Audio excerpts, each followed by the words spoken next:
I'd like to conduct a little experiment with you, if I may.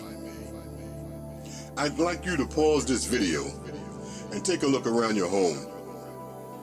Take your time, going from room to room, examining everything. The walls, the ceiling, the floor, the furniture, the appliances, pictures, and all the comforts of your home. Then step outside for a moment, or at least open a window and take a look outside. Notice the weather conditions, the landscape, trees, flowers, bushes, weeds, wildlife, and so on. Then take a deep breath. Gather it all in, and then come back to this video. Welcome back. Assuming that you've conducted this experiment, consider this.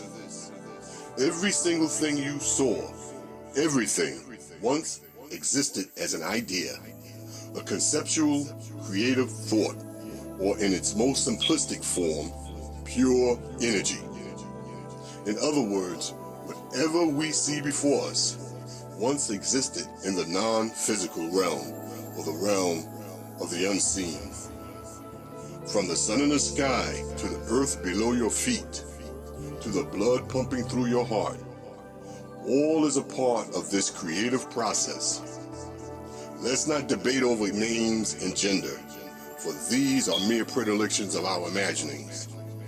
Instead, focus on the thought that everything in this universe is linked together by a common creative force with infinite wisdom and unlimited intelligence, which means simply that we are all connected or in direct relationship with everything.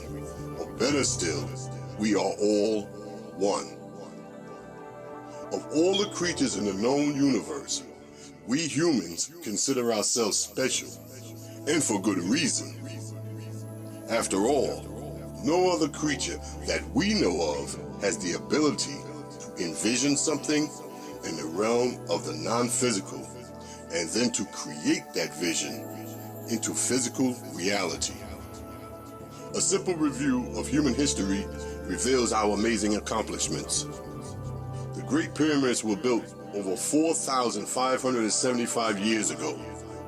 The Mayan pyramids are 2,300 years old. The Brooklyn Bridge is 146 years old, and the Boulder or Hoover Dam is 85 years old.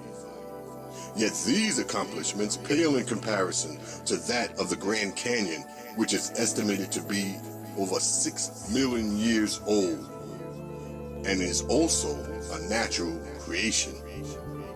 With the exception of the Grand Canyon, all these spectacular feats were created by mankind.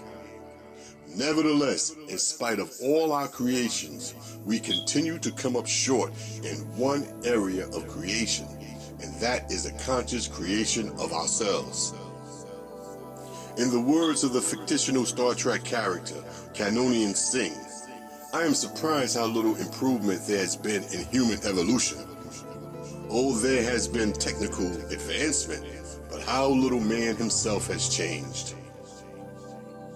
We've spent so much time and energy into building and creating things outside of ourselves, but so little time and energy in understanding our inner selves. We vaingloriously celebrate our accomplishments and yet continue to struggle with primitive impulses like the fight or flight response. We proudly launch rockets into space, yet lack the insight to eliminate depressions. We've journeyed or created devices in order to explore the deepest parts of the ocean, and yet we haven't mastered the deepest part of ourselves through self-mastery. We pray to God like children, giving a wish list to Santa Claus, who sits on top of the world, looking down upon us as he judges, then bestows or denies gifts, according to whom he deems naughty or nice. So many people say they are blessed, yet so many of these people have no idea to the extent of that blessing. We are spiritual beings living in physical bodies and gifted with an intellect. From our ability to siphon oxygen from the air to the pumping of the blood throughout our bodies, even while lying down, to our ability to solve complex equations. Yes, we are truly blessed, but somehow that blessing gets lost when it comes to our highest blessing of all, which is our spiritual selves. The Creator, or God, if you will, has blessed every human being with everything you will ever need to live and become a joyfully happy, peaceful, prosperous, high-functioning person with good mental and physical health, or in other words, a fully realized being. People complain why there's so much war and violence in the world. But how can one expect to find peace in the world when you can't find peace within yourself?